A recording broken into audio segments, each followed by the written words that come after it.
Here's the important question. When Ross Chastain doesn't win a race, what happens to the watermelon that just held on standby in case he does win the race? Does a crew member always have to eat the entire that's like watermelons are big. What happens to that watermelon that presumably is brought to the track every week? Gotta ask the important questions around here, you know? That's what really matters. How's it going, guys? Post-race review for COTA. Hopefully everyone had a good Sunday. In my quest to make my intro shorter, I want to give a shout out to all the Patreon supporters for always supporting the channel. As always, you guys are the absolute best. And let's get into it right away. Okay, so COTA. First of all, as I've been doing this entire year, did I enjoy the race? Yes, that makes it, what are we, 6 for 6? Has it been 6 races? I have no idea. Either 5 for 5 or 6 for 6, one of those two. But, yeah, it's been good. Yeah, I enjoyed it. Didn't have a problem with it. So every single race this year, I've had a good time with. I want to keep that streak going until, until we hit Texas, which I'm very worried about. It was a solid race. Had a lot of action. I love Circuit of the Americas as a track, both for Formula One and for NASCAR. By the way, that Formula One race this morning was beautiful. Now I know, I don't want to come off as a Ferrari fan all the time. I'm a neutral. I swear and I promise I'm a neutral. So seeing Charles and Max battle it out was very, very. I was very happy, to say the least. I was a little bit sad to see Mercedes struggle so much. Now, it was funny, the first time. Now it's like, I don't know, it's not that funny anymore. But back to NASCAR, it was a solid race. I had no issues with it. I'm having this weekly thing of, these races are very long. We're reaching almost 4 hours week in, week out. I think this race ended probably like 7:20-ish, 7:15-ish is where it ended. That's about drop a green flag to that is 3.5 hours. But we're getting closer and closer to 4 like every week. And it's just, I know. Like, I just want to make it very clear. I understand I'm in the minority here. And most of you guys probably like the race length. And if anything, want it to be longer, 500-mile races all the time. 30 years ago. It just feels like too much. We'll talk about stage racing because I did see on Twitter a lot of complaining about stage racing, and this comes up a lot on road courses, but that's actually not what I'm going to rant about. You know what? Let's just get into it because there's going to be a rant in today's video, ladies and gentlemen. Has nothing to do with NASCAR themselves or drivers or anything. I'm not complaining in any way. Trust me on that. But this is a rant, okay?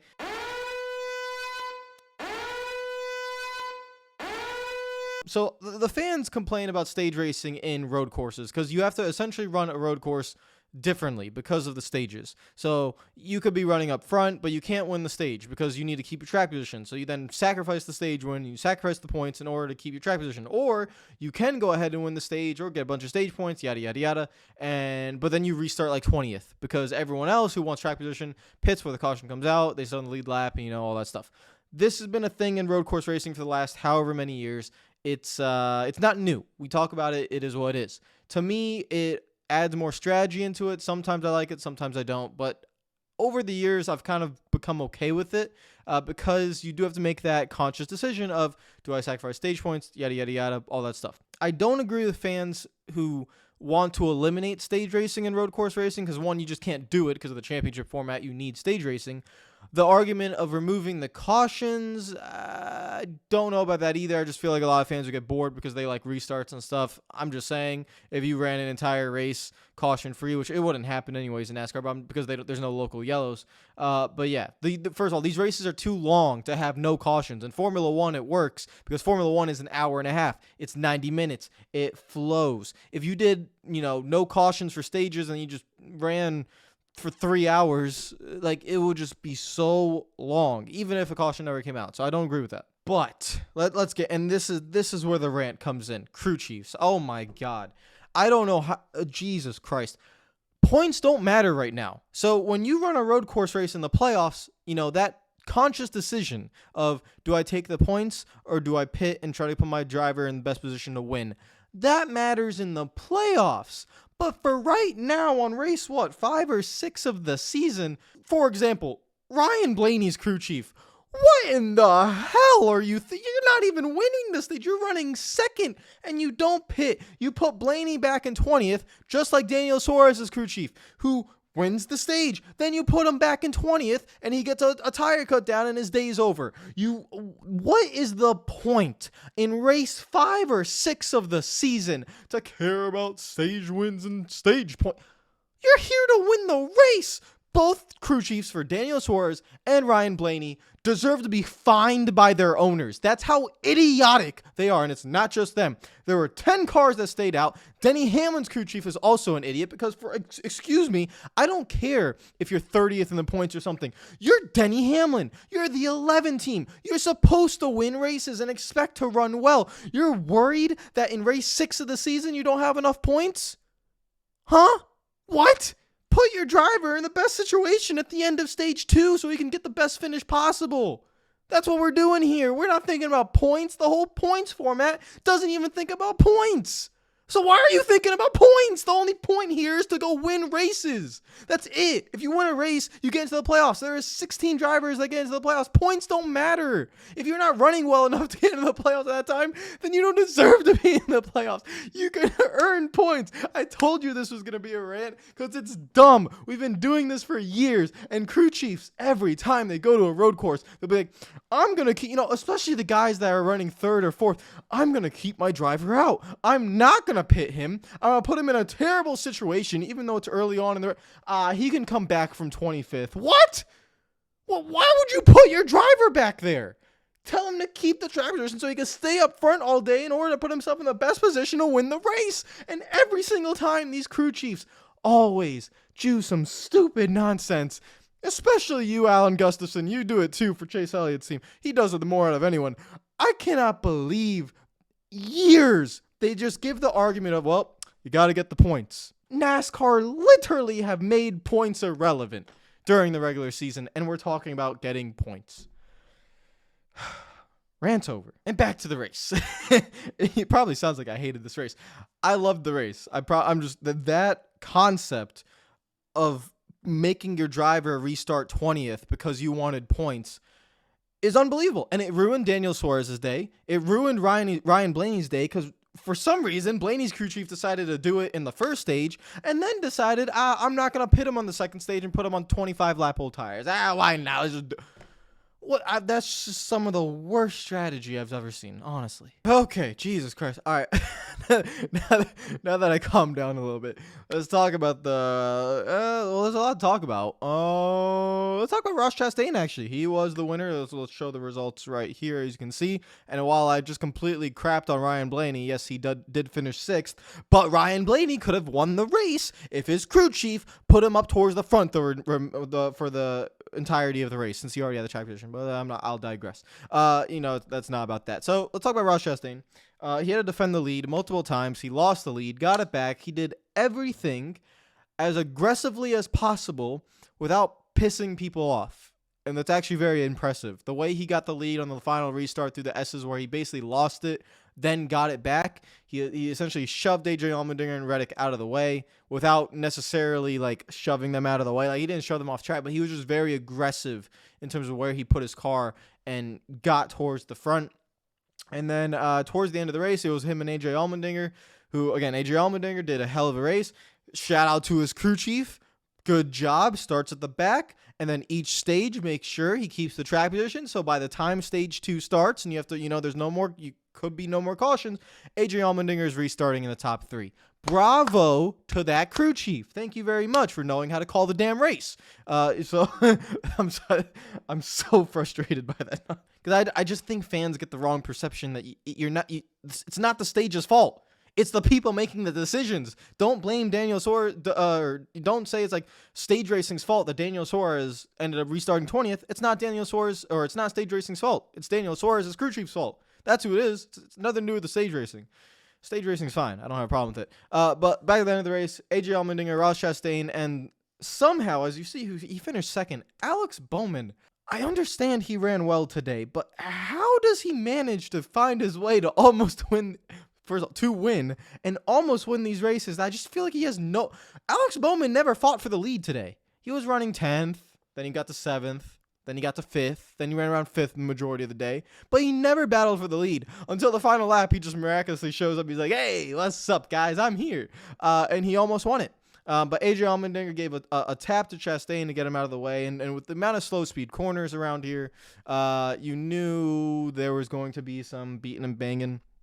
And then Chastain redelivered the favor, and then Alex Bowman was just a unfortunate casualty because he just got pelted by the AJ Allmendinger getting pelted, and then that was it for him. So yeah, he never really got into any of the mess. But on both moves, I thought they were both under NASCAR standards. They were fine. If it was a different motorsport, I would say it's pretty dirty. But under NASCAR standards, it's kind of what you. I mean, they've kind of set the line here that willing to do anything. AJ Allmendinger, I've heard people say that Allmendinger literally shoved them off of the track. But the point here I'm trying to make is these guys the entire race were running off the track. The runoff areas were part of the track. And I thought AJ Allmendinger's bump to Ross Chastain was not severe. It was a bump. It moved him onto the runoff area. But Chastain had every right, and I think this was AJ Allmendinger's mistake here, is that he had every right to then, give a bumper to AJ Allmendinger. And in hindsight, when you look at this type of racing, essentially, if you just made it to the last corner in second, you could have moved someone out of the way and won the race. But once you gave that bump and you couldn't get away, like AJ Allmendinger could not get away with Bowman and Reddick right behind him, then it became fair game. And then that's where Chastain gave what I think was definitely a harsher, more violent, move. And then it looks a little bit worse, though, because Bowman's there. So Allmendinger just gets completely sent into Alex Bowman, takes both of them out. Chastain plays a little bit of pinball, takes the victory that way. Like I said, it's borderline for me, but he got the job done. I think, as AJ Allmendinger said in his commentary, he said, "You gotta do what you gotta do. It doesn't matter how I feel," and he's right. He's probably going to be pretty ticked off about that, but it kind of was his own fault because he didn't get away. If you're going to put the bumper to someone, we talk about 20 years ago when Jeff Gordon did it to Rusty Wallace. The thing that Jeff Gordon did is he got away. Rusty Wallace would have wrecked him if he got to him. AJ Allmendinger didn't get away. That's the one thing. And then so it kind of opened the door for Ross Chastain to kind of do what he wanted. And it would have been interesting to see just how violent that bump was if Bowman wasn't there, because AJ Allmendinger looked like he got sent. So that's what it looked like to me. But Ross Chastain wins the race, and then Bowman comes home in second. Unfortunately for AJ Allmendinger, he was the one that spun out, so he tumbled down the leaderboards. But points don't matter to him, so he did a great run, did a great race. He didn't have air conditioning for the last 30 laps of that race too, so 85 degrees in Texas. Christopher Bell comes home in third. He had an eventful race. He had some issues, came back to third. Great job to him. Chase Elliott, the road course king, was pretty much quiet the whole day, and the main reason for that is that it was a new car, and that setup for that team, it was not right. But honestly, pretty impressive that Elliott struggles all weekend, still ends up in fourth, but that he never was the Chase Elliott that we expect at road courses. I wouldn't say it's a surprise. It's a brand new car, so we'll see if. And to be fair, all the Hendrick cars looked a little bit off. Yes, I see you're like, how are the Hendrick cars off? They finished second and fourth, but Bowman was the best performing of them all day, and then the rest of them, how William Byron's been pretty good at road courses. He was nowhere to be seen. Larson, nowhere to be seen. Elliott, struggling on his standards, which was he was running 10th, basically. It just wasn't. They didn't do well, so they have to work on that car. Tyler Reddick, shout out to him. Had a really good run, ran up towards the front, battled for the lead, all that good stuff. His crew chief didn't really do anything stupid, got him up towards the front, and so that's a good job. Ryan Blaney comes back from 6th with his pit crew failing him, losing 10 spots, with his crew chief calling the dumbest strategy I've ever seen in my life to basically take him from 2nd to 25th and then just make him pass a bajillion cars just to get him back to 6th. Great job to Blaney's crew chief. Honestly, you deserve to be fined for that. Martin Truex Jr. in 7th had an eventful day, to say the least. Austin Cindric in 8th, again, had an eventful day, to say the least. Had a spin and some other stuff. Eric Jones and Austin Dillon round out the top 10. And, overall, guys, I think I've talked a lot. Overall, I give the race a 9 out of 10. I really, really enjoyed it. The only reason why I'm taking a point off, and I think I'm going to be doing this for a while, I just have this very strong belief these races are too long. You guys can disagree with me. I can't lie about how I feel. I just feel like they're way too long. from 3:45 green flag to 7:15 or 7:30 sometimes. And yes, the late start times are playing a part in this too. I would prefer races to start earlier, but TV won't do that because they think they could get the most viewership in that time. So yeah, and I'm not saying shorten it by a lot, guys. I'm completely okay with Xfinity Series lengths. If they ran Xfinity Series length races, I thought, what is that, 2.5 hours? I think that'd be fine. But I just feel like in the new era of how we consume entertainment, and this is entertainment, how we consume it, it needs to be quicker. A football match, a football, is 2 hours. A Formula One, which is blowing up, again, is it's like 90 minutes. American football is 3 hours. One of the reasons why baseball is dying down is because baseball takes too long. It takes 3.5, 4 hours. They're trying to speed it up, and it doesn't resonate with it's too slow and everything. So again, things that go faster, things that flow better, it connects with this new era of how we as a society consume entertainment. And so I'm just trying to think ahead. I don't think NASCAR can run these 3.5 to 4 hour races much longer. It's just, in my opinion, it's just going to turn more people off. I'm always going to watch, but it's just, I think it would flow better. You get all the entertainment in a shorter race. I've been talking for too long. I will see you guys tomorrow. Take care of yourselves. Enjoy the rest of the day. Comment down below with what you thought of the race, and I will see you guys tomorrow. Subscribe if you're new. I've talked a lot. And crew chiefs, stop leaving your drivers out at the end of stages. For the love of God, just please give them a chance to win. That's all I ask. Give them a damn chance to win. All right, man.